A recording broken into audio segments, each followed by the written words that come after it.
Most English conversations are lost before the learner makes a single mistake. They are lost in the few silent seconds when the learner tries to create the perfect reply. During those seconds, the topic moves forward, confidence drops, and an idea that was clear inside the mind becomes difficult to express. But what if you never needed to invent your entire answer at once? What if every conversation could be continued through three simple moves, one that starts your response, one that develops it, and one that gives you a natural next direction? That is what you are going to master in this class. You will not memorize artificial dialogues or complicated phrases. You will train a practical conversation system that helps you answer with substance, explain your thoughts clearly, recover when nervousness interrupts you, and keep speaking without forcing the conversation. Because the real secret of confident speaking is not always knowing the perfect sentence.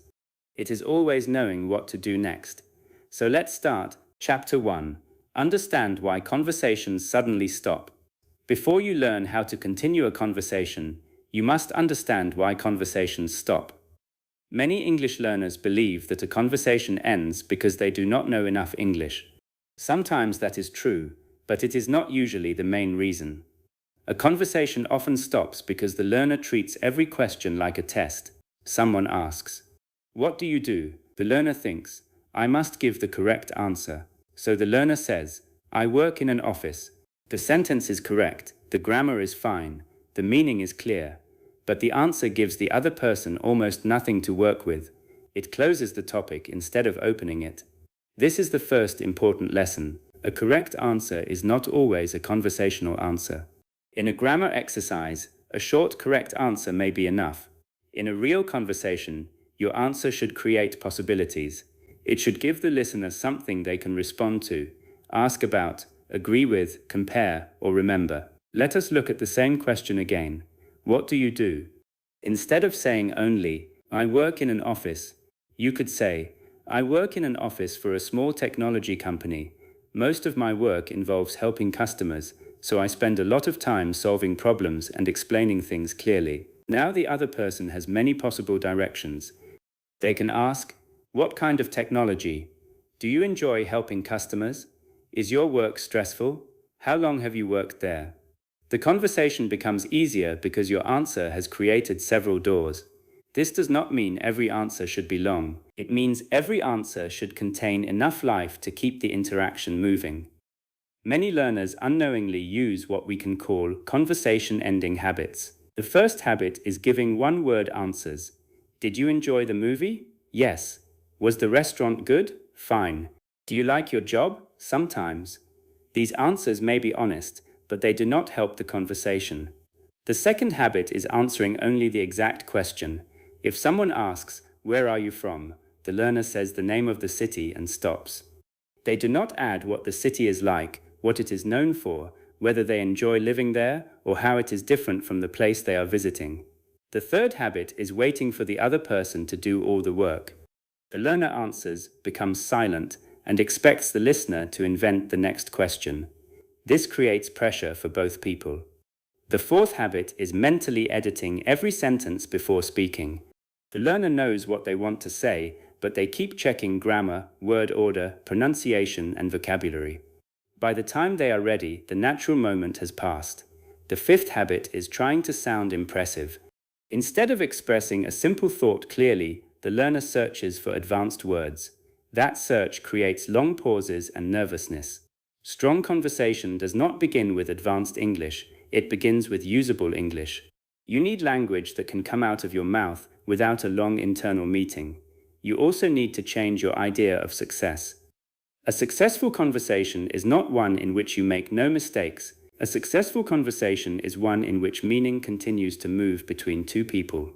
You speak, the other person understands enough, they respond. You understand enough, you continue. That is success.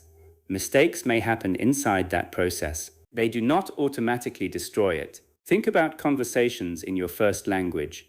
You probably do not speak in perfectly designed sentences all the time. You change direction. You repeat a word. You start again. You forget something. You say, "What I mean is," you pause and continue. That is normal human communication. But when learners speak English, They often demand a level of perfection that they do not even use in their own language. This impossible standard makes them tense. Tension reduces memory. Reduced memory makes words harder to find. When words become harder to find, the learner becomes more tense. A negative cycle begins. The solution is not to force yourself to speak faster. The solution is to use a structure that reduces the amount of thinking you need to do. In the next chapters, you will learn that structure. For now, practice noticing the difference between a closed answer and an open answer. A closed answer finishes the topic. An open answer adds a detail, reason, example, feeling, or question. Here is a simple exercise. Choose 5 common questions. What do you do? Where do you live? What do you do in your free time? What kind of music do you like? What are you working on these days? First, answer each question in 1 sentence. Then answer it again with 2 extra pieces of information. For example, what do you do in your free time? Short answer, I like reading. Open answer, I like reading, especially books about psychology and personal development. I usually read at night because it helps me slow down after a busy day. Notice that the second answer is not difficult. It uses simple English, but it creates a richer conversation.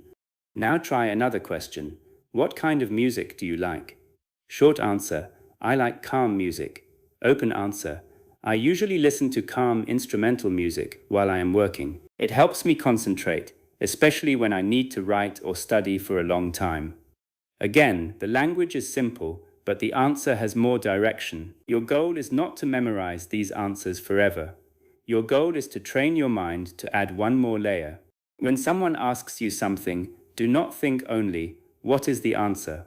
Also think, what small detail can I add? That one habit will immediately make your conversations feel more natural. There is another reason conversations stop. Learners sometimes believe they must understand every word before responding. In real conversation, that is not always possible. People speak quickly. They use unfamiliar expressions. There may be noise. You may miss one part. If you stop mentally at every unknown word, you lose the larger meaning. Instead, listen for the main direction. What is the person talking about? What emotion are they expressing? What kind of response do they seem to need? For example, someone says, I had to stay late at work again because 2 people were absent, and then the train was delayed, so I didn't get home until almost 10. You may not understand every single word, but you can understand the main message. They had a difficult, tiring day. You can respond, that sounds exhausting. Does that happen often at your job? You do not need perfect comprehension to give a useful response. You need enough understanding to stay connected. This chapter has one central idea. Conversations do not grow automatically. They grow when you give them material. That material can be a detail, a reason, an example, a reaction, or a question. From now on, stop measuring your speaking only by correctness. Also measure it by continuation. Ask yourself, did my answer help the conversation move? When you begin thinking this way, speaking English becomes less like passing a test and more like building something together. Chapter 2. Use the speak, explain, and continue method. Now you are ready to learn the central method of this class. It has 3 parts: speak, explain, continue. This method is simple enough to remember during real conversation, but powerful enough to transform the way you answer. The first step is speak. This means giving your direct answer immediately. Do not wait until you have designed the perfect sentence. Begin with the clearest version of your idea. Suppose someone asks, do you enjoy cooking? Your speak answer could be, yes, I do, or not very much, or I enjoy it when I have enough time. That first sentence gives direction. It tells the listener where you stand. The second step is explain. Add a reason, detail, experience, comparison, or example. For instance, yes, I do. I like cooking because it helps me relax after work. The direct answer came first. The explanation gave it depth. The third step is continue. You can continue in 2 main ways. You can add another related thought, or you can return the conversation to the other person with a question. For example, yes, I do. I like cooking because it helps me relax after work. Recently, I have been learning how to make simple dishes from different countries. What about you? Do you cook often? That is a complete conversational answer. It does not sound like a speech. It sounds natural because it follows a clear human pattern: position, meaning, connection. Let us apply the method to different questions.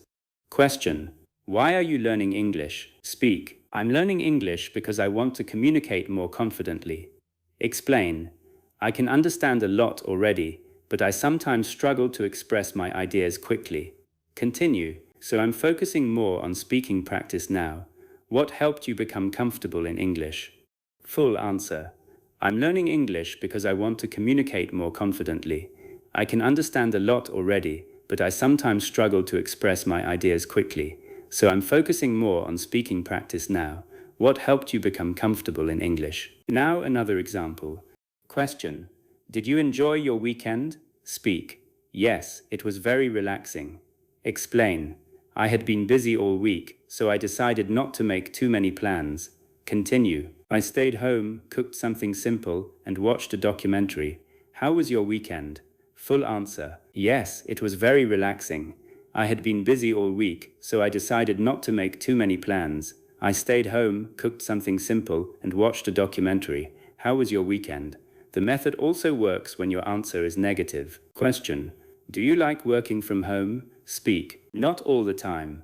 Explain: I like the flexibility, but I find it harder to stay focused when I am at home for several days. Continue: I prefer a mix of home and office work. Which do you prefer?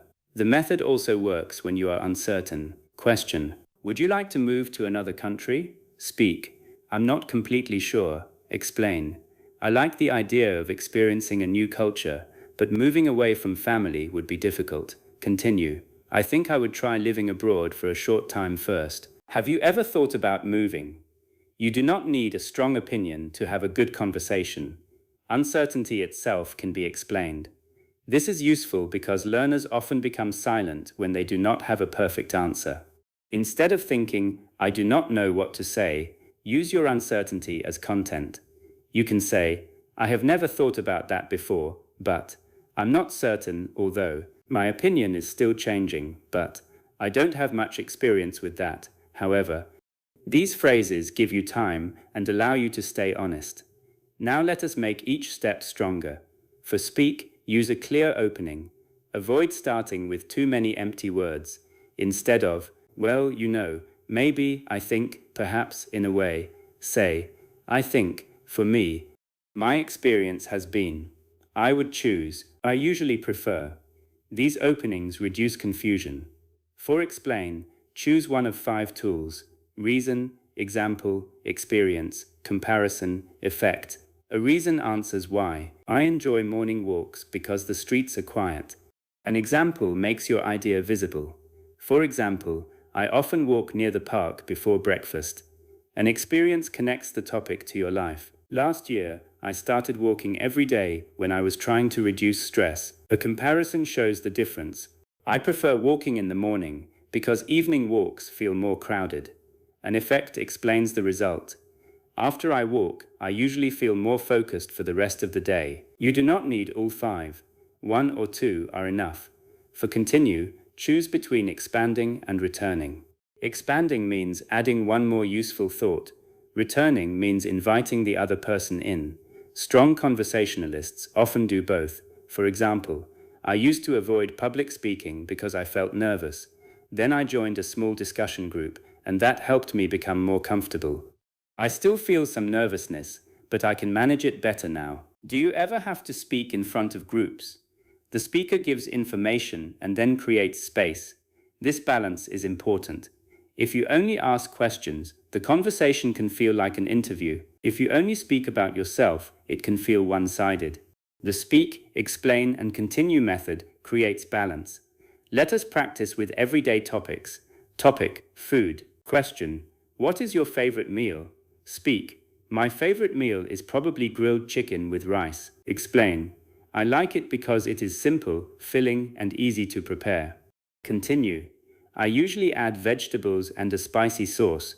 What meal could you eat every week without getting tired of it? Topic: travel. Question: What kind of places do you like visiting? Speak. I enjoy quiet places more than crowded tourist areas. Explain. I like having enough time to walk around and notice small details. Continue. Nature, old streets, and local cafes are usually more interesting to me than shopping centers. What kind of places do you enjoy? Topic. Work. Question. What is the most difficult part of your work? Speak. The most difficult part is managing several tasks at the same time. Explain.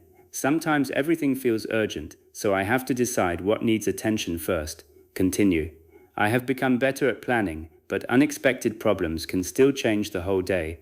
How do you organize your work? Topic. Language learning. Question. What do you find difficult about English? Speak. I find spontaneous speaking the most difficult. Explain. When I have time, I can form a good sentence, but in conversation I sometimes hesitate. Continue. I'm practicing shorter, faster answers so I can respond more naturally. Which part of English is hardest for you? Now practice the method without writing full scripts. Take a question and write only 3 short notes. For example, question. What do you enjoy about your city? Speak. Friendly atmosphere. Explain. People help each other. Continue. Favorite neighborhood plus question. Then speak from the notes. What I enjoy most is the friendly atmosphere. People are usually willing to help, especially if someone is new or lost. My favorite area is the older part of the city because it has small shops and traditional buildings. What do you like about where you live? Notes help you practice structure without memorizing exact sentences. That is important because memorized answers can sound stiff. The goal is flexible speaking. Here is a 7-day challenge for this method. On day 1, practice with personal information. On day 2, practice with preferences. On day 3, practice with past experiences. On day 4, practice with opinions. On day 5, practice with problems and solutions. On day 6, practice with future plans. On day 7, answer random questions without preparation. Record yourself for 2 minutes each day. Do not stop when you make a mistake. Complete the thought, then listen and ask 3 questions. Did I answer directly? Did I explain enough? Did I create a natural continuation? This method will begin to change your speaking because it gives your mind a path. Instead of facing an empty space, you know the next move. First, say the main answer. Second, make the answer understandable. Third, keep the connection alive. Speak, explain, continue. Chapter 3. Build longer answers without sounding unnatural. Many learners want to speak for longer, but they make one of 2 mistakes. They either give very short answers, or they try to produce a long speech filled with unnecessary information. Conversation mastery is not about speaking for the longest time. It is about developing an idea naturally. A strong answer grows in layers. Each layer should support the main point. Imagine that someone asks, "What do you usually do after work?" A short answer is, "I go home and rest." A longer but unfocused answer might include every small action from leaving the office to going to sleep. That would not necessarily improve the conversation. A layered answer could be, "After work, I usually go straight home because I need some quiet time. I normally make tea, change my clothes, and spend about 20 minutes doing nothing serious. After that, I either prepare dinner or go for a short walk, depending on how tired I feel." This answer is longer, but it stays organized. The main idea is after-work relaxation. Every detail supports that idea. To create layered answers, use the 4-layer expansion. Layer 1 is the main answer. Layer 2 is the reason. Layer 3 is a concrete detail. Layer 4 is a reflection or connection. Let us use the question, do you enjoy learning new skills? Layer 1. Yes, I really enjoy learning new skills. Layer 2. It keeps me curious and makes me feel that I am still growing. Layer 3. Last year, for example, I started learning basic video editing, even though I had no experience. Layer 4. At first it was frustrating, but completing small projects gave me more confidence. Full answer. Yes, I really enjoy learning new skills. It keeps me curious and makes me feel that I am still growing. Last year, for example, I started learning basic video editing, even though I had no experience. At first it was frustrating, but completing small projects gave me more confidence. The answer develops step by step. It does not jump randomly. Now consider the question, what makes a good friend? Layer 1. For me, a good friend is someone who is honest and dependable. Layer 2. I think trust becomes stronger when a person behaves consistently, not only when life is easy. Layer 3. For example, a reliable friend does not disappear when you are having a difficult week. Layer 4. They may not solve your problem, but they make you feel that you are not facing it alone. This method is useful for personal questions, opinions, explanations, and storytelling. You can also use what we will call the detail ladder. The detail ladder helps you move from general to specific. Start with a broad statement, then add a category, then add an example, then add a small observation. For example, I like outdoor activities. That is broad. I especially enjoy activities that do not require a large group. That gives a category. Hiking is probably my favorite. That gives an example.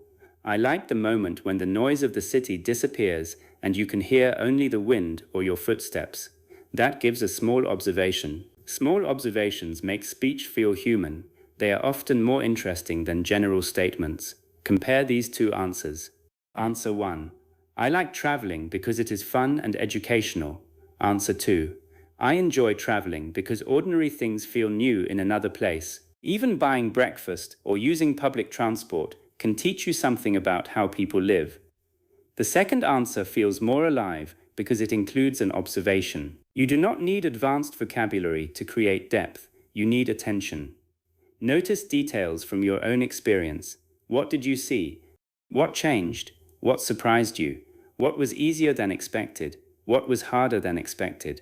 What did you learn? How did you feel before and after?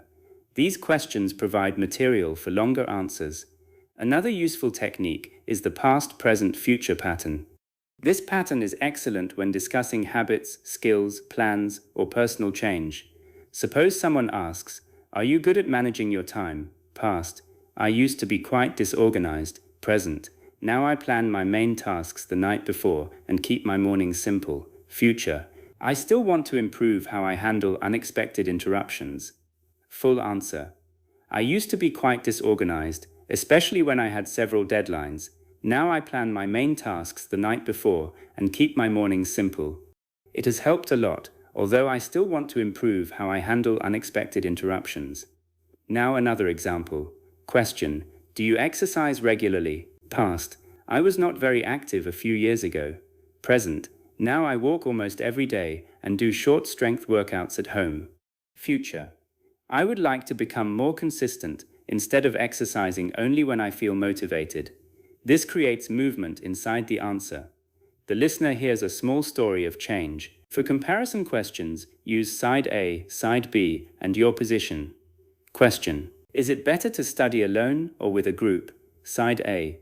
Studying alone gives you more control over your time. Side B. A group can provide motivation and different perspectives. Your position.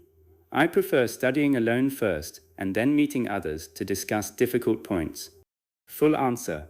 Studying alone gives you more control over your time and helps you focus on your weaknesses. On the other hand, a group can provide motivation and different perspectives. Personally, I prefer studying alone first and then meeting others to discuss difficult points. The answer is organized, balanced, and easy to follow. Now let us discuss a common problem. Some learners try to extend answers by repeating the same idea with different words. For example, I like reading because reading is enjoyable. It is something I enjoy a lot. Books are very enjoyable for me. This answer is longer, but it does not add value. Expansion is not repetition. Every new sentence should perform a different job.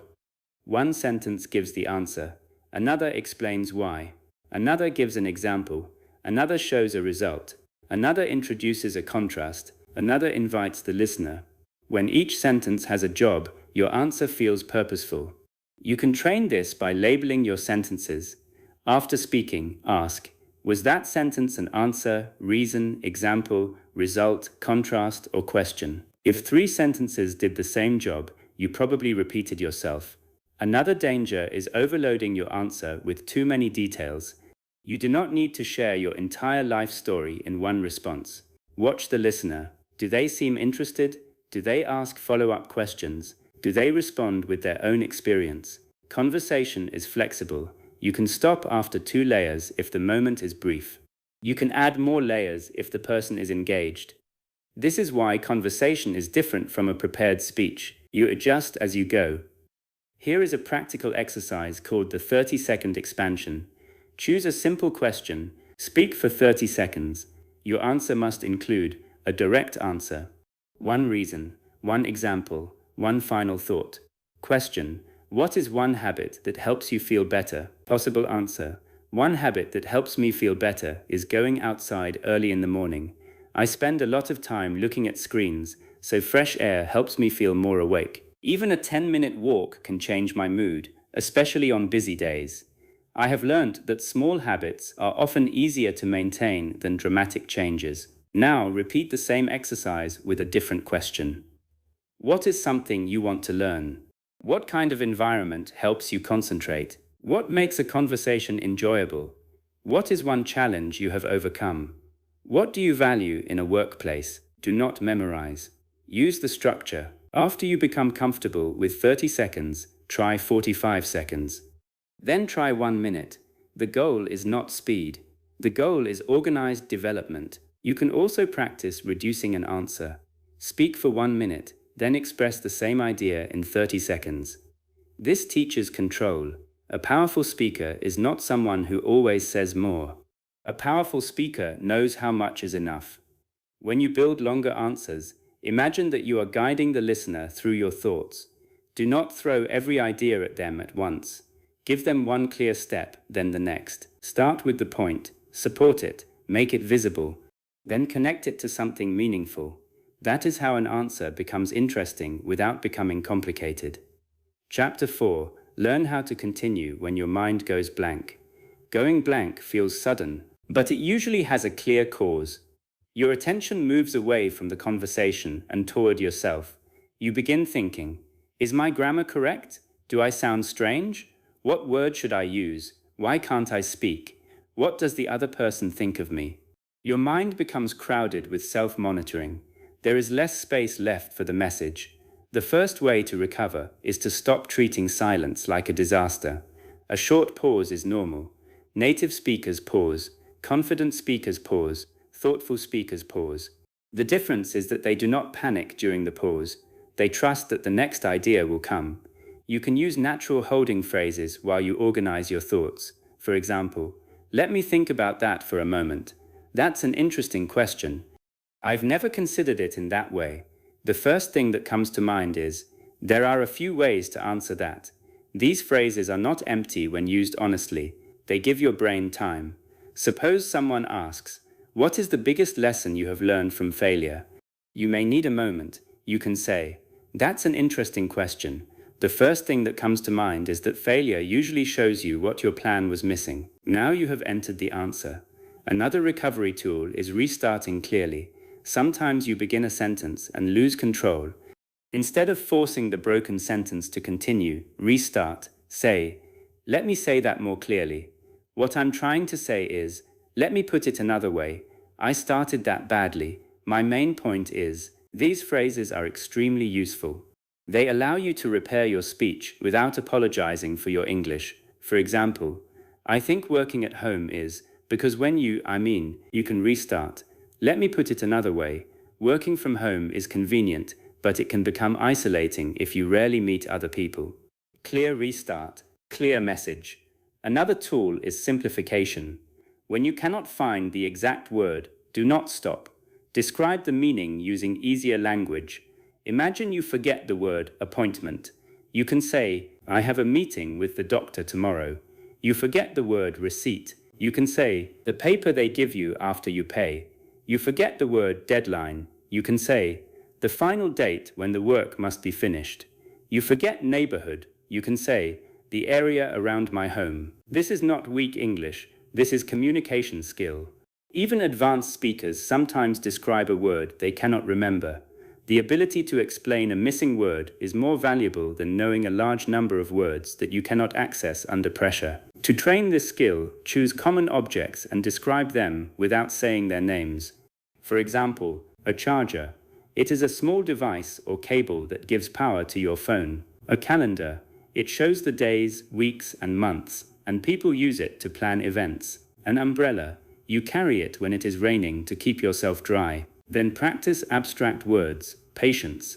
It is the ability to stay calm while waiting or dealing with difficulty. Confidence. It is the feeling that you can handle a situation, even when it is not easy. Responsibility. It means accepting that something is your duty and taking care of it properly. This exercise teaches your brain that one missing word does not end your message. Another recovery method is using the last idea. When your mind goes blank, repeat or refer to the most recent important point and add a small reaction. Imagine the other person says, "I started working remotely last year and it completely changed my routine." You are not sure what to say next. Use the last idea. "So your daily routine changed a lot. What was the biggest difference?" Or, "Working remotely can affect so many things. Did it make your life easier or more difficult?" You do not need to invent a completely new topic. You can develop what is already there. You can also use the 5 safe directions. When you do not know how to continue, ask about time, place, reason, experience, result. Suppose someone says, "I joined a photography course." Time. When did you start? Place. Where are the classes held? Reason. What made you choose photography? Experience. Have you taken a course like that before? Result. Has it changed the way you take pictures? These directions can rescue many conversations. Another useful direction is feeling. How did you feel about that? Were you nervous at first? Was it as enjoyable as you expected? People usually find it easier to talk about experiences when you ask about the emotional side. Now let us deal with nervousness more directly. Nervousness is not only in your thoughts. It affects your body. Your breathing becomes shallow. Your shoulders become tight. Your mouth feels dry. Your speaking rhythm changes. If you try to solve a physical stress response only with positive thinking, it may not be enough. Before an important conversation, use a short physical reset. Breathe in gently. Breathe out a little more slowly. Relax your jaw. Drop your shoulders. Feel your feet touching the floor. Look at the person instead of looking inside your own mind. This takes only a few seconds. Your goal is not to remove all nervousness. Your goal is to reduce it enough to function. You can speak while nervous. You can continue while nervous. Confidence does not mean feeling no discomfort. It means knowing what to do when discomfort appears. Another strategy is lowering the size of the task. Do not think, "I must have a perfect 20-minute conversation." Think, "I only need to handle the next sentence." Then, "I only need to respond to the next idea." Then, "I only need to ask one useful question." Conversation happens one move at a time. When you imagine the entire interaction, it can feel heavy. When you focus on the next move, it becomes manageable. Here is a recovery practice. Set a timer for 3 minutes. Speak about any topic. Every 30 seconds, stop intentionally. Wait for 2 seconds. Then restart with one of these phrases. The main point is, another part of this is. A simple example would be, "What I learned from that was." The reason this matters is. This exercise teaches you that a pause does not mean the end. You can restart at any moment. Now try the missing word drill. Describe your day, but every time you cannot remember a word, you are not allowed to stop. You must explain it. For example, "I went to the place where you send packages." Later you may remember, "The post office." But the message already survived. That is the skill you want. You should also prepare a few personal topic anchors. These are familiar subjects you can speak about comfortably. For example, your work, your city, a hobby, a recent challenge, a goal, a book or film, a daily routine. You are not memorizing speeches. You are building accessible pathways. If a conversation touches one of these topics, your mind has somewhere to go. The final recovery tool is honesty. You can say, "I'm not sure how to explain this perfectly, but," I know what I mean, but I'm looking for the right word. My English is disappearing for a second. Let me try again. Said calmly. This can reduce pressure. Most people are more patient than nervous learners imagine. You do not need to pretend that you never struggle. You only need to remain engaged. Remember this. Going blank is not failure. Staying blank because you panic is the real problem. A pause can become a bridge. A missing word can become an explanation. A broken sentence can become a clearer restart. Your goal is not to prevent every difficult moment. Your goal is to know how to move through it. Chapter 5. Ask questions that create real conversation. Many learners understand that questions are important, but they use them in a limited way. They ask basic information questions. Where do you live? What do you do? Are you married? Do you like sports? These questions can begin a conversation, but they do not always create depth. A strong conversational question does more than collect information. It helps the other person describe, compare, remember, explain, or reflect. Let us compare two questions. Do you like your job? This can produce yes or no. Now compare. What part of your job do you enjoy most? This invites a fuller answer. Another comparison. Did you enjoy the trip? Possible answer. Yes. Better question. What was the most memorable part of the trip? The second question opens a story. You can improve your questions by moving from closed to open. Closed questions are answered with yes, no, or a short fact. Open questions usually begin with what, how, why, which, in what way. Tell me about it. For example, instead of, was the course difficult? Ask, what was the most difficult part of the course? Instead of, do you enjoy living there? Ask, what do you enjoy most about living there? Instead of, are you busy? Ask, what has been keeping you busy recently? This does not mean closed questions are bad. They are useful for checking information and starting a topic. The key is to follow them with an open question. Have you visited Malaysia before? No, I haven't. What would you be most interested in seeing there? Now the conversation continues. A powerful method is the follow the detail technique. When someone answers, listen for one specific detail, then ask about that detail. Person A. I started learning to play the guitar last year. Possible details. Started last year, learning guitar. Reason for starting. Type of music. Practice routine. Difficulty. You can choose one. What made you want to learn guitar?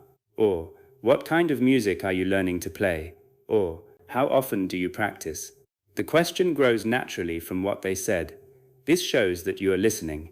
Many weak conversations happen because people ask questions from a prepared list without connecting to the answers. Person A says, I started a new job and it has been quite stressful. Person B says, do you like movies?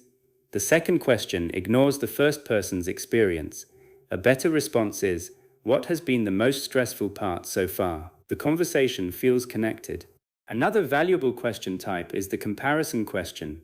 People often find comparisons easier than completely open questions.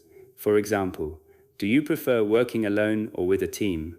Was the new city quieter or busier than you expected? Is learning online easier or harder for you than learning in a classroom? Which is more important to you, flexibility or stability? Comparisons give the speaker a clear direction. They also create opportunities for explanation. You can also ask change questions. These questions explore development over time. How has your opinion changed? What do you do differently now? Has that become easier with experience? What surprised you after you started? What did you believe before that you no longer believe? Change questions often produce meaningful answers because they invite a small story. Another type is the process question. These questions ask how something happens. How did you prepare for the interview? How do you stay focused when you work from home? How did you decide which course to choose? What steps did you take to improve? Process questions are practical and engaging. They allow the other person to explain knowledge. Another useful type is the experience question. What was that experience like? What did you notice first? What was harder than you expected? What was the best part? How did you feel afterward? These questions turn facts into stories. If someone says, I moved to another country, you can ask for information. Which country? But you can also ask for experience. What was the first month like?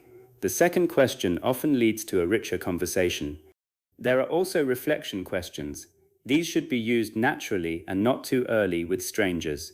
Examples: what did that experience teach you? What would you do differently now? What matters most to you in that situation?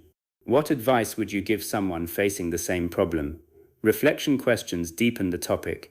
However, question quality is not only about wording. Timing matters. Do not ask another question before the person has finished. Do not ask 5 questions at once. For example, where did you go? Who did you go with? How long did you stay? And what did you do? This can overwhelm the listener. Ask one clear question, listen, then follow the answer. Conversation is not about collecting every detail quickly. It is about allowing one idea to unfold. You should also avoid turning the conversation into an interview. If you ask question after question without sharing anything about yourself, the other person may feel examined. Use the ask, react, share pattern. Ask, what made you choose that career? React, that makes sense. It sounds like you wanted something more creative. Share, I had a similar experience when I was choosing what to study. Then ask again if appropriate. Was your family supportive of your decision? This pattern creates mutual conversation. You are not only taking information, you are contributing. Let us see a full example. Person A: I recently started waking up earlier. Person B: what made you change your routine? Person A: I felt that my mornings were always rushed. Person B: I know that feeling. When my morning begins badly, the whole day feels less organized. Has waking up earlier helped? Person A: yes, especially because I have time to eat breakfast. Person B: that sounds like a small change, but it probably affects your energy. What time do you wake up now? Notice the movement. Question, answer, reaction, personal connection, follow up. The conversation feels natural. Another issue is asking why too directly. Why did you do that? Depending on tone, this can sound judgmental. You can soften it. What made you decide to do that? How did you come to that decision? What influenced your choice? These versions sound curious rather than critical. Similarly, instead of asking, why are you still single? You might say, are relationships something you are focusing on at the moment? Some topics are personal. Conversation mastery includes sensitivity. A good question respects the relationship, the setting, and the person's comfort. Pay attention to the length of their answers. If they answer briefly and change the subject, do not push. If they provide detail and seem interested, you can explore further. Here is a practical drill. Choose one simple statement. I changed jobs. I started exercising. I visited my family. I am learning English. I watched an interesting documentary. For each statement, create 5 follow-up questions: a reason question, a process question, an experience question, a comparison question, a reflection question. Example: I changed jobs. Reason: what made you look for a different job? Process: how did you find the new position? Experience: what was your first week like? Comparison: how is the new workplace different from the old one? Reflection: what have you learned from the change? This drill builds flexibility. You will stop depending on memorized questions because you will understand question categories. There is one more powerful skill: asking for clarification in a conversational way. If someone says something unclear, do not pretend to understand. Say, what do you mean by that? Could you explain that a little more? When you say it was difficult, which part do you mean? Do you mean that the plan changed completely? Clarification questions show attention. They also protect you from misunderstanding. Remember, the best questions are not always clever. They are connected. They come from what the other person has already said. Listen for the details. Choose a direction. Ask one clear question. React to the answer. Share something when useful, then continue. That is how questions become bridges instead of boxes. Chapter 6. Explain your ideas clearly without using difficult English. Conversation becomes difficult when you know what you think, but cannot organize it. You may have many ideas, yet they arrive in your mind at the same time. You begin speaking before deciding which idea comes first. The listener becomes confused. Then you become more nervous because the listener looks confused. Clear speaking is not created by advanced vocabulary. It is created by order. When your ideas have a visible structure, even simple English can sound intelligent and confident. The first structure is point, reason, example. Point, state your main idea. Reason, explain why you think so. Example, make it concrete. Question, is social media useful for learning? Point, yes, it can be useful if you use it intentionally. Reason, it gives learners access to short lessons, native speakers, and real examples of everyday language. Example, for instance, someone can follow a teacher who explains one useful expression each day and then practice that expression in comments or messages. This answer is easy to follow because each sentence has a purpose. Now let us try another topic. Question, should people work while studying? Point, it can be helpful, but it depends on the person's schedule. Reason, a part-time job can build experience and independence, but too many working hours can damage academic performance. Example, a student who works 10 hours a week may learn useful skills, while a student working every night may become exhausted. You can also add a conclusion, so the balance matters more than the simple question of working or not working. The next structure is problem, cause, solution. This is useful when discussing challenges. Question, why do many learners understand English but struggle to speak? Problem, they can follow lessons and videos, but they cannot respond quickly in conversation. Cause, they have spent more time recognizing English than producing it. Solution, they need regular speaking practice in which they form their own answers instead of only repeating prepared sentences.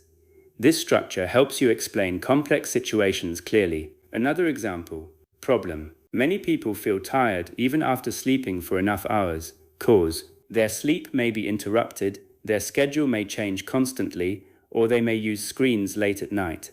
Solution, a more regular bedtime and a calmer final hour before sleep may improve the quality of rest. The next structure is before, change, result.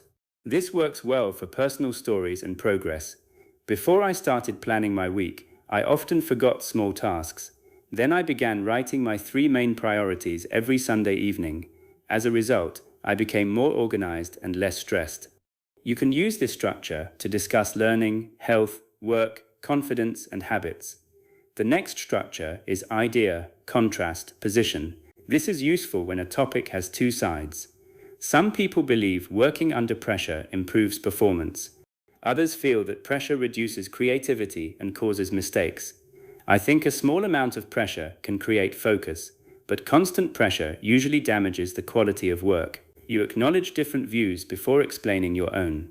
This makes your answer sound balanced. The next structure is step 1, step 2, step 3. Use it when giving instructions. To prepare for a difficult conversation, first decide what result you want. Second, choose the main points you need to communicate. Third, think about how the other person may see the situation.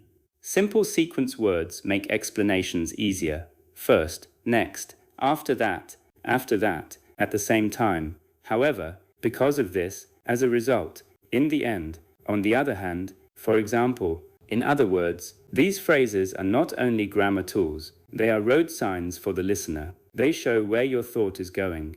However, do not fill every sentence with connectors. Use them when the relationship between ideas needs to be clear. Another powerful technique is the one-sentence center. Before explaining a topic, decide the one sentence you want the listener to remember. Suppose the topic is, how can someone become more confident in English?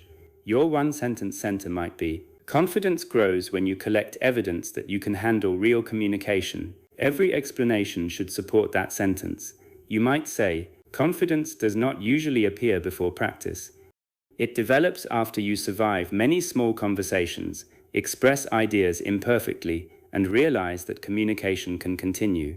Each successful attempt becomes evidence. Over time, that evidence changes the way you see your ability. Because you know your center, you do not wander. This technique is especially useful when answering unexpected questions. Give yourself a moment and decide, what is my main point? Then build around it. Another challenge is explaining unfamiliar words or ideas. Use 3 moves. Category, function, example. Suppose you want to explain a podcast. Category, it is a type of audio program. Function, people listen to it to learn, hear stories, or follow discussions. Example, for example, you can listen to a weekly podcast about business, health, or language learning. Now explain remote work. Category, it is a way of working. Function, you do your job from home or another location instead of going to a traditional office. Example, for example, a designer may work with a company in another city and communicate online. Now explain discipline. Category, it is a personal ability. Function, it helps you continue doing something even when you do not feel motivated. Example, for example, studying for 20 minutes every day requires discipline when you would rather watch television. You can also use comparisons. It is similar to, it is different from. You can think of it as, for example, you can think of a habit as a path in a field. The more often you walk on it, the easier it becomes to follow. Simple comparison can make an abstract idea easier to understand. When you explain, avoid long sentences with too many ideas. Break them. Weak. I think people who work from home can be productive because they save time and they are comfortable, although sometimes they become distracted and communication is difficult, which creates problems. Clearer. Working from home can improve productivity because people save travel time and control their environment. However, home also contains distractions. Communication can become harder when team members rarely speak directly. Shorter sentences create control. They give your listener time to process your ideas. They also reduce your risk of losing the sentence. Another way to improve clarity is replacing vague words. Instead of, it was good, say, it was useful because, it was relaxing because, it was better organized than I expected. Instead of, it was bad, say, it was confusing, it was too expensive, the instructions were unclear, the atmosphere felt uncomfortable. A specific language is not necessarily a difficult language. Often, one simple precise word is stronger than several general words. Now let us practice with a topic. Topic. Why is listening important for language learning? One sentence center. Listening teaches your brain how English sounds in real time. Point, reason, example. Listening is important because spoken English is different from written English. Words connect, sounds become weaker, and speakers use rhythm to show meaning. For example, a learner may know the phrase, "What are you doing?" on paper, but fail to recognize it when it is spoken quickly. Problem, cause, solution. Many learners can read English but cannot understand conversation. This happens because most of their practice is visual. Regular listening helps their brain connect known words with real pronunciation. Notice how the same topic can be explained through different structures. Choose the structure that matches your purpose. Here is an exercise called One Topic, 3 Shapes. Choose one topic. For example, working from home. Explain it using point, reason, example, problem, cause, solution, idea, contrast, position. You might say, point, reason, example. Working from home can save time because employees do not need to travel. For example, someone who normally spends 2 hours commuting can use that time for exercise, family, or rest. Problem, cause, solution.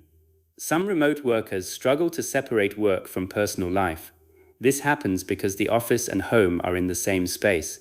A clear finishing routine can help the brain understand that the working day is over. Idea, contrast, position.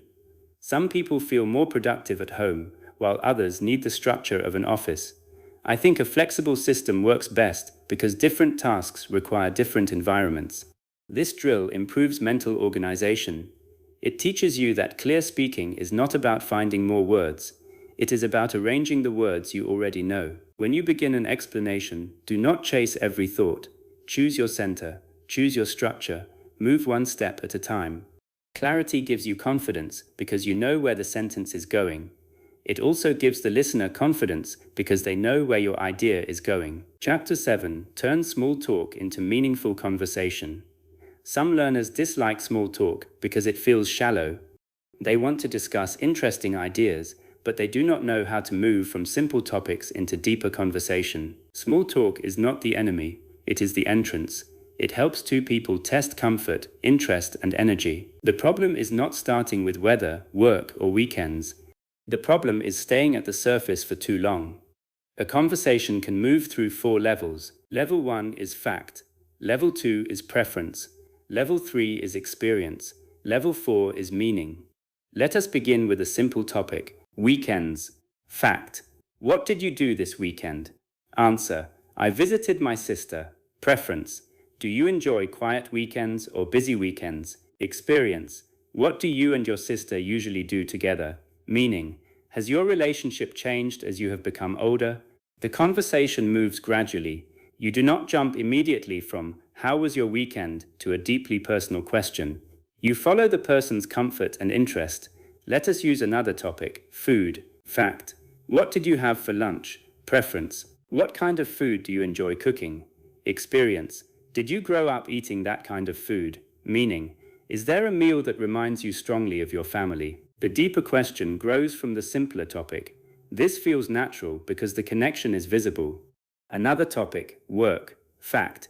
What kind of work do you do? Preference. Which part of the work do you enjoy most? Experience. What was your first job like? Meaning. What has work taught you about yourself? You do not need to reach level 4 in every conversation. Sometimes light conversation is exactly what the moment needs. The important thing is knowing how to move deeper when both people are interested. One method is the personal doorway. When the other person gives a fact, look for the human experience behind it. They say, "I moved here 6 months ago." The fact is the move. The human experience may involve change, adjustment, loneliness, excitement, discovery, or identity. You can ask, "What was the adjustment like?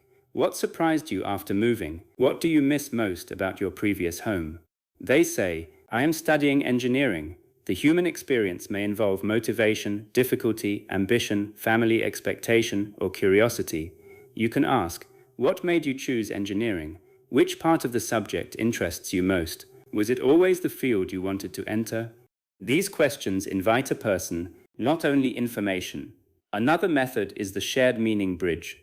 First, respond to their experience, then connect it to a general human idea. For example, person A, "I have been trying to change my routine, but I keep returning to old habits." Person B, "That can be frustrating. I think starting is often easier than continuing.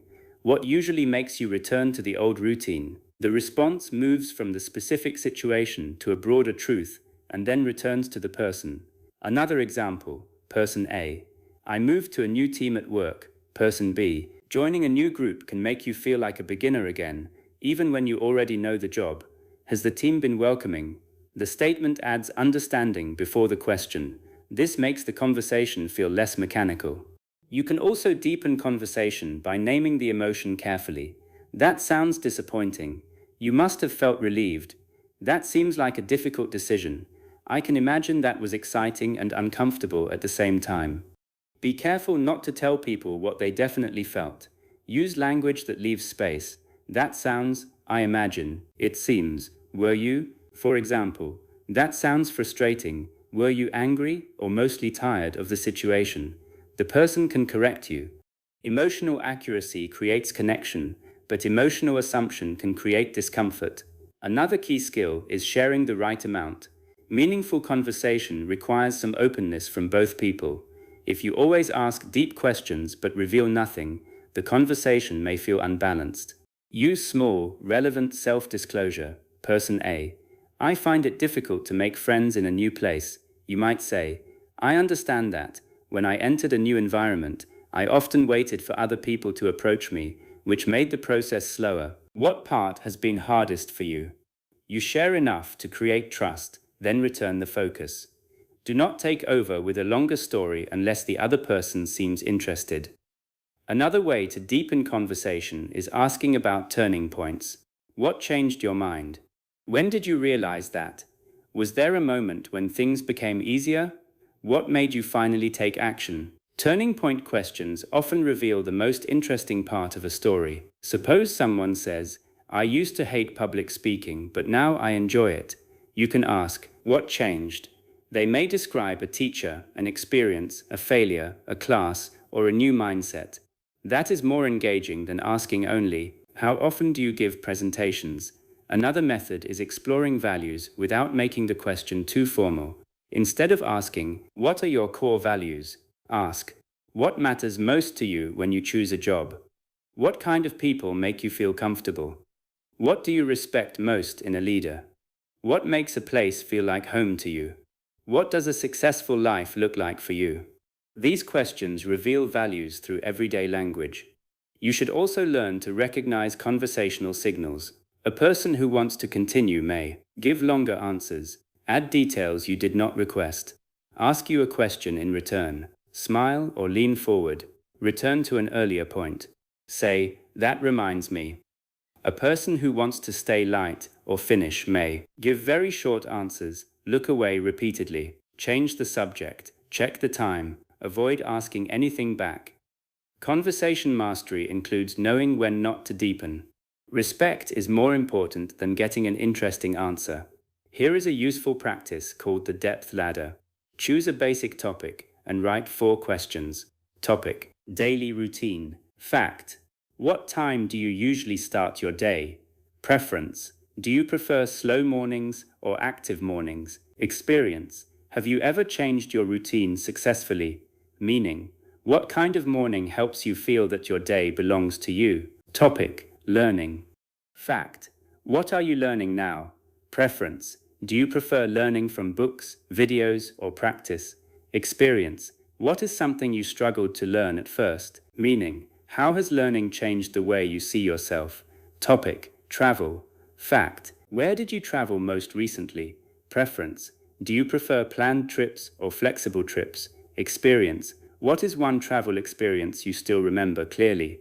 Meaning: what do you think travel can teach a person? Practice moving gradually. Do not force the deepest level. Another exercise is the 2-minute deepening drill. Start with a simple question. Every new question must connect directly to the previous answer. Example: what do you do after work? I usually go to the gym. What do you enjoy about exercising? It helps me reduce stress. Was stress the reason you started? Yes. Work became very demanding last year. What helped you stay consistent when you were tired? I started going with a friend. Do you think accountability changes motivation? The conversation has moved from routine to stress, consistency, friendship, and motivation. No sudden jump was necessary. The depth came from careful listening. Meaningful conversation is not created by asking the deepest possible question. It is created by noticing the deeper possibility inside an ordinary answer. The doorway may be hidden inside a small detail. Listen for it. Respond to it. Take one step deeper, then allow the other person to decide whether to continue. Chapter 8. Tell stories that people can easily follow. Stories are one of the strongest tools in conversation. A good story can make a simple experience interesting. It can explain your opinion, show your personality, and create connections. But many learners find storytelling difficult because they either include too many details or skip the details that matter. A conversational story does not need to be dramatic. It needs direction.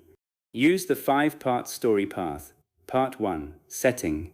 Part 2, goal. Part 3, problem. Part 4, response. Part 5, result. Let us build a simple story. Setting. Last month, I had an important presentation at work. Goal: I wanted to explain a new project to several managers. Problem: 10 minutes before the meeting, the presentation file stopped opening. Response: I sent the file to a colleague, but it did not open on her computer either. Finally, I decided to speak without the slides and draw the main points on a whiteboard. Result: the presentation was less polished than I had planned, but the discussion became more interactive, and the managers approved the idea. That is a complete story. It has a beginning, movement, tension, and ending. Now add a reflection. It taught me that understanding your message is more important than depending on perfect materials. The reflection explains why the story matters.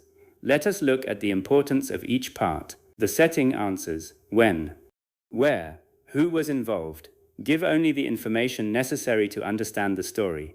Do not begin with 10 unrelated facts. Week beginning: last Tuesday, or maybe it was Wednesday, because I had changed my schedule that week. and the weather was not very good, and I had eaten late. Clear beginning.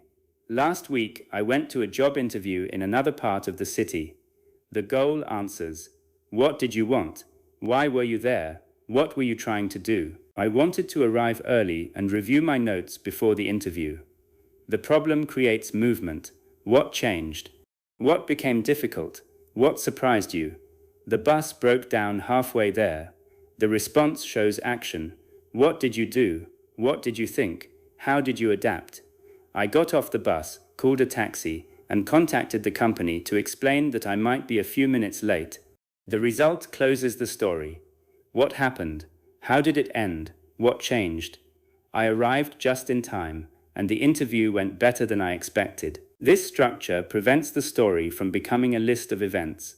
Another useful storytelling tool is the moment of change. Every good story contains a moment when the direction shifts. Examples. Then I realized that was when. Everything changed when. Just as I was about to leave. At first I thought, but then. These phrases create attention because the listener senses movement. For example, at first I thought I had lost my wallet. Then I realized I had left it at the cafe where I had been working. Or, I was ready to cancel the trip. That was when my friend suggested a completely different route.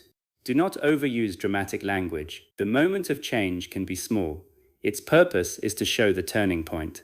Another challenge is tense control. You do not need perfect grammar to tell a story, but you should make the timeline clear. Use simple time markers. First, a few minutes later, while I was waiting, suddenly, after that, by the time, eventually, in the end. For example, at first everything was normal. A few minutes later, we heard a strange sound from the engine. While the driver was checking it, the passengers began calling their families. Eventually, another bus arrived. These markers guide the listener. Another storytelling technique is selective detail. Choose details that help the listener see, feel, or understand the moment.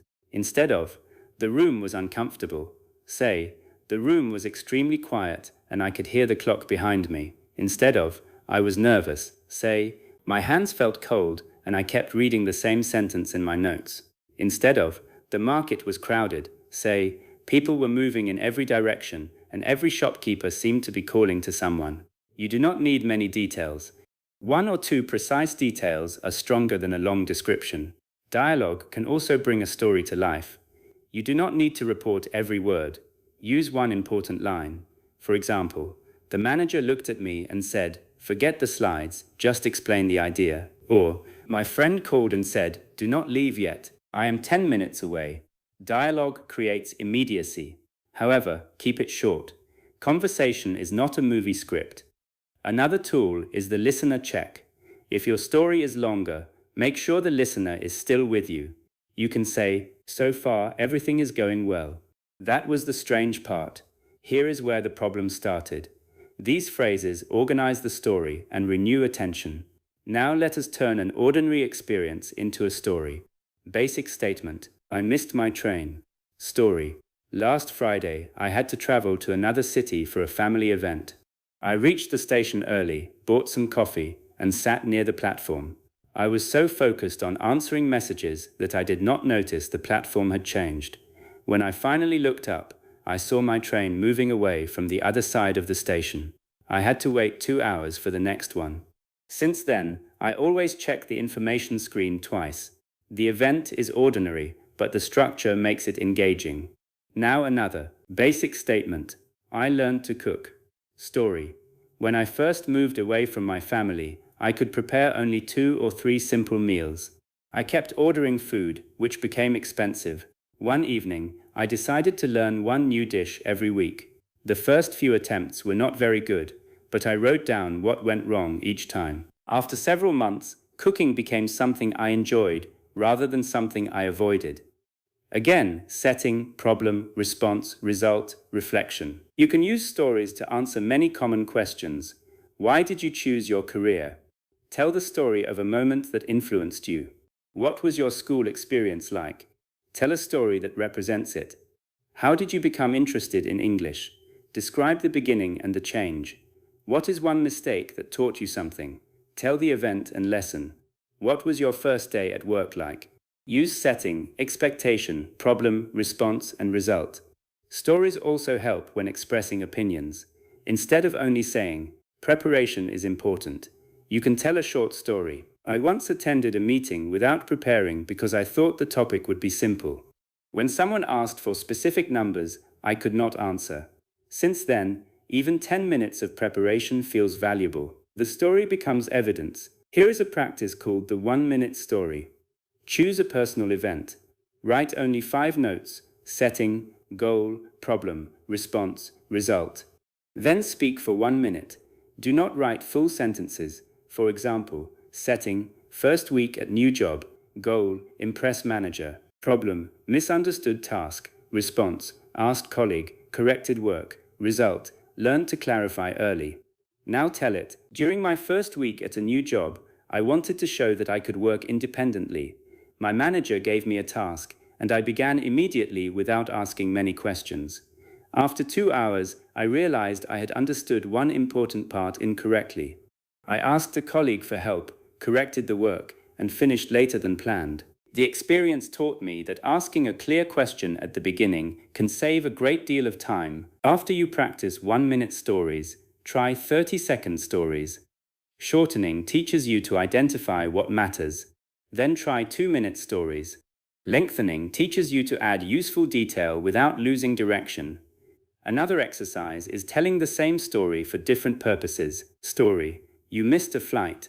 Purpose 1. Explain the importance of planning. Purpose 2. Describe a stressful experience. Purpose 3. Show how a stranger helped you. Purpose 4. Explain something you would do differently. The same event can support different meanings. That is important because storytelling is not only about what happened, it is about why you are telling it now. Before telling a story, ask, what point does this story support? That question helps you choose the right details. A story without a point may feel long. A story with a clear purpose feels relevant. You do not need an extraordinary life to be an interesting speaker. Ordinary experiences contain surprise, choice, difficulty, emotion, and learning. Notice those elements, arrange them clearly, let the story move, then end with what changed, what you understood, or why the moment stayed with you. Chapter 9. Manage disagreement, confusion, and difficult moments. Conversation mastery is not only about friendly, easy topics. Real conversations include disagreement, misunderstanding, interruption, criticism, and emotional tension. Many learners become silent in these moments because they do not know how to respond politely and clearly at the same time. The first skill is separating disagreement from disrespect. You can disagree with an idea without attacking the person. Compare, you are wrong, with, I see it differently. Compare, that makes no sense, with, I'm not sure I follow the reasoning. Compare, your idea will never work, with, I can see a few practical problems with that approach. The second version protects the conversation. A useful disagreement structure is recognize, position, reason. Recognize, show that you heard the other view. Position, state your view. Reason, explain why. For example, I understand why you prefer working from the office. Personally, I am more productive at home because I can control interruptions and organize my time more easily. You do not pretend to agree. You show understanding before presenting your position. Another example. I see your point about using strict deadlines. I think some flexibility is still necessary because unexpected problems can affect the quality of the work. You can also use partial agreement. This is useful when you agree with one part, but not the whole idea. I agree that technology saves time, but I do not think it always improves communication. You are right that experience matters.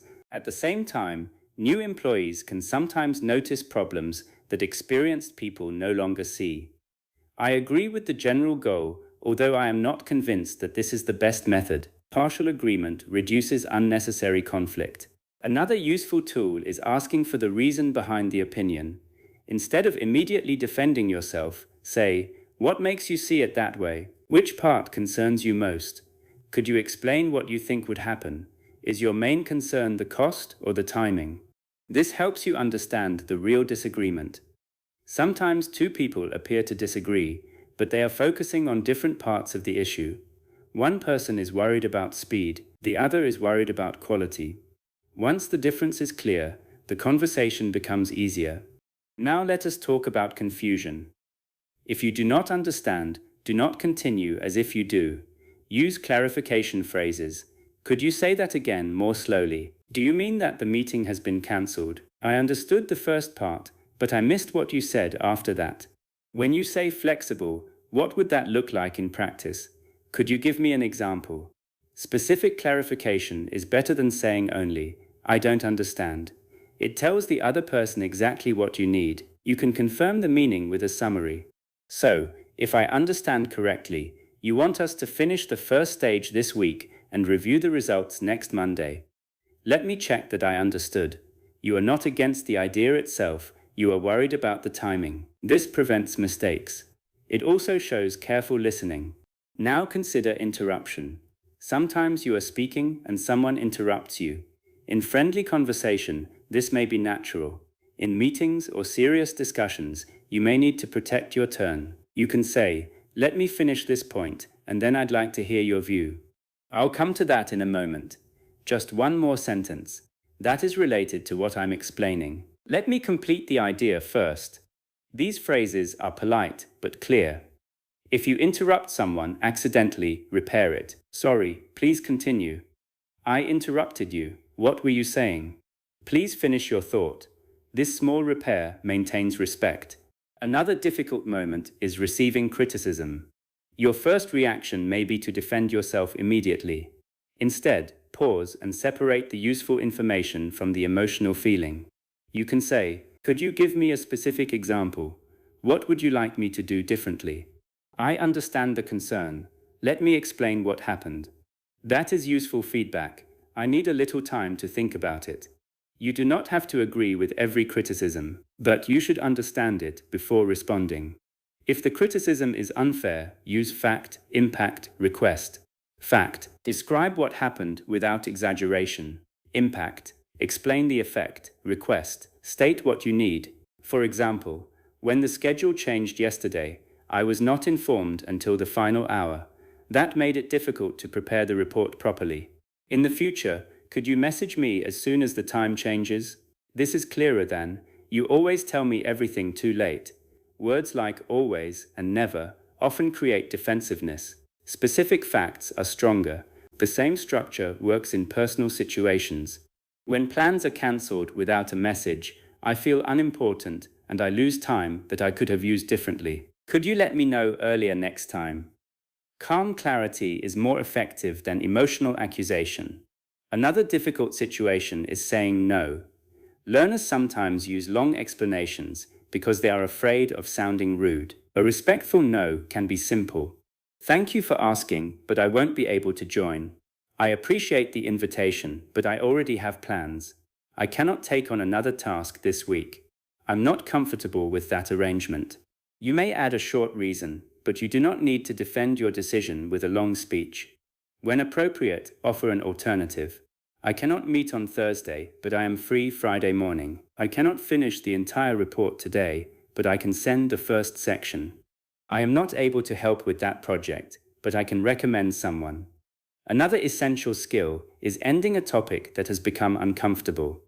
You can say, I would rather not discuss that in detail. That is a personal topic for me. I think we see this very differently, and I do not want the conversation to become disrespectful. Let's leave that topic for now. Strong communication includes boundaries. Continuing every conversation at any cost is not mastery. Knowing when to pause, redirect, or end is also mastery. Now let us discuss emotional conversations. When someone is upset, do not rush to solve everything. First, show understanding. That sounds really difficult. I can understand why you are frustrated. You have been dealing with a lot. Then ask what they need. Do you want advice, or would you prefer that I just listen? What would be most helpful right now? This prevents a common mistake, giving solutions when the person mainly wants to be heard. If you are the emotional person, name what is happening. I'm frustrated, so I may need a moment before I answer. This topic is important to me, and I want to explain it clearly. I do not want to react too quickly. Can we return to this in 10 minutes? Taking a pause can protect the conversation. Now practice with difficult scenarios. Scenario 1. A colleague disagrees with your plan. Response: I understand your concern about the cost. I still think the plan could save time in the long term. Which part of the budget worries you most? Scenario 2. You did not understand an instruction. Response: let me check that I understood. Should I send the document today, or should I wait until you review the final section? Scenario 3. Someone interrupts repeatedly. Response: I want to hear your response, but let me finish this point first. Scenario 4. You receive unclear criticism. Response: you mentioned that my communication needs improvement. Could you give me one example so I know what to work on? Scenario 5. You need to refuse extra work. Response: I cannot complete another full task today without delaying the project I am already handling. I can begin it tomorrow morning. Practice these aloud. Difficult phrases must become familiar before you need them. When tension rises, your mind will usually choose the language it has practiced most. Conversation mastery does not mean avoiding disagreement. It means staying clear, respectful, and emotionally controlled while disagreement exists. You can protect your position without becoming aggressive. You can ask for clarity without feeling ashamed. You can say no without creating a long apology. You can pause without losing confidence. You can repair misunderstandings before they become larger problems. These skills make your English useful in real life, not only comfortable classroom situations. Chapter 10. Build a daily system for real conversation mastery. You now understand many important skills. You know how to expand answers, ask connected questions, explain ideas, recover from blank moments, tell stories, deepen topics, and manage difficult situations. But understanding a skill is not the same as owning it. A conversation skill becomes reliable only after repeated use. You need a practice system that turns knowledge into automatic behavior. The system in this chapter has 5 parts: input, extraction, production, interaction, review. The first part is input. Listen to natural English every day. Choose material that is understandable but not too easy. This could be an interview, discussion, podcast, lesson, or conversation-based video. Do not only listen for the topic, listen for conversational movement. Notice how speakers begin answers, add reasons, give examples, react to each other, change topics, ask follow-up questions, clarify ideas, disagree politely, tell short stories, end their turns. You are not trying to copy a person's personality. You are observing the tools they use. Spend 10 to 15 minutes listening closely. A short section studied carefully is often more useful than 2 hours of passive listening. The second part is extraction. Choose 3 to 5 useful conversational patterns from what you heard. For example, the main reason is, what surprised me was, I understand that point, but, have you always felt that way? What happened after that? Write the complete phrase with one original example. Pattern. What surprised me was. Example. What surprised me was how quickly the new team accepted the change. Do not collect 20 phrases every day. A small number used repeatedly is better. The third part is production. Use the patterns to create your own answers. Suppose today's pattern is, the main reason is, answer several questions. Why are you learning English? The main reason is that I want to express myself without depending on translation. Why do you prefer mornings? The main reason is that my mind feels clearer before the day becomes busy. Why did you change your routine? The main reason is that I was wasting too much time making decisions during the day. The phrase becomes usable because it appears inside different topics. The fourth part is interaction. You need some form of real or simulated conversation. Real interaction may include speaking with a friend, joining a language group, talking to a tutor, sending voice messages, participating in an online discussion, speaking with a colleague. If real conversation is not available every day, simulate it. Use random questions. Pause a video and respond to the speaker. Imagine you are being interviewed. Record both sides of a conversation. Use voice technology to practice responses. The important thing is producing language without reading a complete script. Interaction contains uncertainty. That uncertainty is necessary. Your brain must learn to respond, not only repeat. The fifth part is review. After practice, do not ask only, "How many mistakes did I make?" Ask, "Where did the conversation slow down? Which question was difficult? Did I explain my ideas clearly? Did I ask follow-up questions? Did I recover after a pause? Which phrase would help next time?" Choose one improvement target. Do not try to correct everything at once. Too much correction creates fear. Focused correction creates progress. Let us build a 30-minute daily routine. Minutes 1 to 10. Listen to a natural conversation.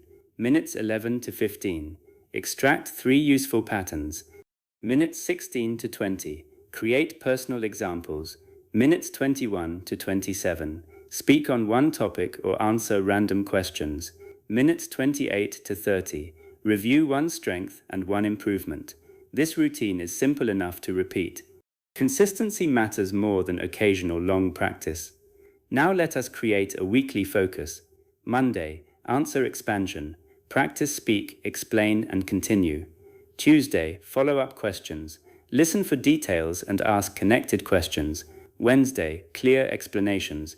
Use point, reason, example, and problem, cause, solution. Thursday, storytelling. Tell 3 short stories using the 5-part story path. Friday, nervousness recovery. Practice pausing, restarting, and describing missing words. Saturday, difficult conversation skills. Practice disagreement, clarification, boundaries, and polite refusal. Sunday, free conversation and review. Speak for 10 minutes and notice what has improved. This weekly structure prevents your practice from becoming random. Another powerful system is topic recycling. Choose one topic and use it in several ways during the week. Topic: working from home. Day 1. Give a personal answer. Day 2. Ask 5 follow-up questions. Day 3. Explain one advantage and one disadvantage. Day 4. Tell a story about a remote work experience. Day 5. Disagree politely with an opinion about it. Day 6. Summarize the topic in 1 minute. Recycling builds depth. You stop knowing only one prepared answer. You become flexible inside the topic. You should also create a conversation notebook. Divide it into 5 sections. Section 1. Useful openings. I think the main issue is, my experience has been. The first thing that comes to mind is. Section 2. Expansion tools. For example, one reason is, what changed was. Section 3. Question patterns. What made you decide that? How has that changed over time? What was the most difficult part? Section 4. Recovery phrases. Let me put that another way. I cannot remember the exact word, but give me a moment to think. Section 5. Repair and disagreement. I see your point, although, could you explain what you mean by, let me check that I understood. Review the notebook regularly, but do not simply read it. Speak with the phrases. Language becomes available through use. Now let us discuss measurement. Do not measure progress only through vocabulary size or grammar knowledge. Measure conversational abilities. Can you answer for 30 seconds without stopping? Can you add a reason and example? Can you ask 3 connected follow-up questions? Can you explain an unfamiliar word? Can you restart after losing your sentence? Can you tell a 1-minute story with a clear ending? Can you disagree without becoming silent? Can you continue a topic for 5 minutes? These are real performance goals. Record the same task once a month. For example, answer 5 questions about your life. Tell 1 story. Explain 1 opinion. Respond to 1 disagreement. When you compare recordings, listen for changes in length, clarity, pauses, organization, recovery, confidence. Do not expect every area to improve at the same speed. You may become more fluent before becoming more accurate. You may ask better questions before improving pronunciation. Progress is not perfectly balanced. Another important principle is practicing at the edge of comfort. If every task is easy, growth becomes slow. If every task is overwhelming, you may avoid practice. Choose manageable difficulty. If speaking for 2 minutes is impossible, begin with 30 seconds. When 30 seconds becomes easy, try 45. If talking to strangers feels impossible, begin with voice messages, then speak with one familiar person, then join a small group. Build the challenge gradually. Conversation confidence grows through successful contact with discomfort, not through waiting for discomfort to disappear. You should also create real purposes for English. Do not practice only because you want to improve English. Use English to do something. Learn about a topic, explain an idea, help someone, join a discussion, share an experience, ask for information, solve a problem. When English becomes a tool, your attention moves from performance to meaning. This reduces self-consciousness. Another part of mastery is accepting imperfect days. Some days your speech will feel smooth, other days common words will disappear. This does not mean your progress is gone. Energy, stress, sleep, topic familiarity, and environment all affect speaking. Do not judge your entire ability from one difficult conversation. Instead, ask, what made that situation hard? Maybe the topic was unfamiliar. Maybe the person spoke very quickly. Maybe you were tired. Maybe you felt pressure. Identify the condition, then train for it. If fast speech was the problem, improve listening. If the topic was unfamiliar, practice explaining new subjects. If nervousness was the problem, use recovery drills. If you gave short answers, return to expansion practice. Each difficult conversation gives you training information. Now let us design a complete mastery session. Choose a topic, technology and daily life. Step 1. Direct answer. Technology makes many parts of life easier, but it can also reduce attention. Step 2. Explain. People can communicate and find information quickly, yet constant notifications make it difficult to focus. Step 3. Example. For example, someone may check one message and then spend 20 minutes moving between different applications. Step 4. Contrast. Technology itself is not necessarily the problem. The way we use it matters. Step 5. Personal experience. I have become more careful about turning off unnecessary notifications while working. Step 6. Question. What part of technology has improved your life the most? Step 7. Possible disagreement. I understand that some people need to stay connected for work, but I still think clear limits are useful. Step 8. Story. Tell a short story about a day when technology helped or caused a problem. Step 9. Summary. In my view, technology is most useful when it serves a clear purpose instead of controlling our attention. One topic has trained multiple skills. This is how you build integration. Conversation mastery is not 10 separate techniques living in different boxes. In real conversation, they work together. You answer, you explain, you notice a detail, you ask a question, you tell a short story, you lose a word, you describe it, you disagree, you clarify. You return to the main point. Eventually, the skills begin to support one another automatically. The final stage is identity. Stop saying, I am someone who cannot speak English. Say, I am learning how to manage conversations. The first statement describes a fixed weakness. The second describes an active skill. Every conversation becomes practice. Every pause becomes a recovery opportunity.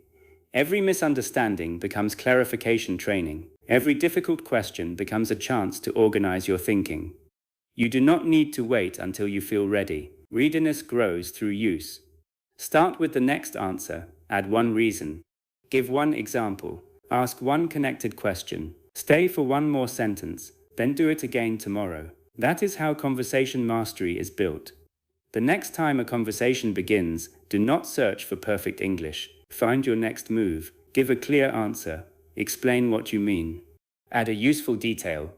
Ask a connected question. And when your mind becomes quiet, do not escape. Pause, restart, simplify, and continue. A strong speaker is not someone who never becomes nervous. A strong speaker knows how to keep meaning moving while nervousness is still present. You now have a complete method, but the method becomes powerful only when you use it. Practice one skill today. Record one answer. Ask one better question. Tell one clear story. Your English does not need to be perfect before you enter a conversation. The conversation itself is where your English becomes stronger. Speak, explain, continue.